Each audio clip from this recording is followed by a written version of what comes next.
নমস্কার বন্ধুরা, আপনারা সবাই কেমন আছেন? আশা করি খুব ভালো আছেন। আমিও খুব ভালো আছি। চলে এলাম আরেকটি নতুন ভিডিও নিয়ে আপনাদের কাছে।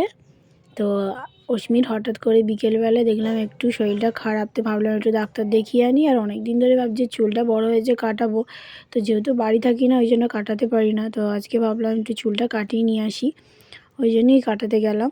আর এই প্রথমবার না ওকে পার্লারে নিয়ে গিয়ে চুল কাটাচ্ছি। এতদিন কিন্তু আমিই বাড়িতে টুকটাক চুল কেটে দিতাম, আর নয়তো ছেলেদের সেলুন থেকে গিয়ে কাটিয়ে আনতাম। আজকে ভাবলাম না, মেয়ে বড় হয়েছে, এবার যাই পার্লার দিয়ে কাটার। বাবা বারবার করে বলেছে ছেলেদের মতো চুল কাটাবে না। এতদিন ওকে ছেলেদের মতনই চুল কাটাতাম, কিন্তু এখন ভাবলাম না, পার্লারে নিয়ে গিয়ে সুন্দর করে একটু, ওর বাবা বলে দিয়েছে বেবি কাট কাটিয়ে আনবে। তো ওই জন্য নিয়ে গেলাম পার্লারে সুন্দর করে বেবি কাট কাটানোর জন্য। তো দেখো এখানে কাটা কমপ্লিট হয়ে গেছে। তো এখন হেয়ার ড্রায়ার দিয়ে চুলটা শুকনো করে নিচ্ছি। তো ফাইনাল লুকটা দেখো তোমরা কেমন লাগছে কমেন্টে জানিও। অস্মিকে চুল কাটিংটা কেমন হয়েছে অস্মির।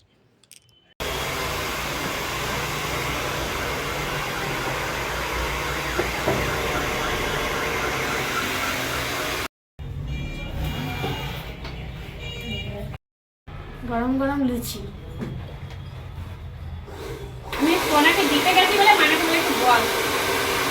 আর মানা কাস্টমার যখন চলে আসে মানা ফোন করে আমাকে। ও আচ্ছা, এই বাথরুমে গুনগুন আসবে আবার। হ্যাঁ টাকা আমার দিকে টাকা।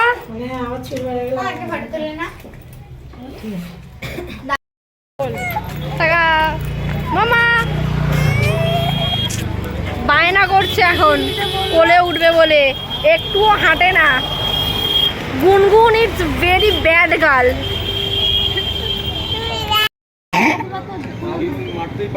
পারতো না। মামা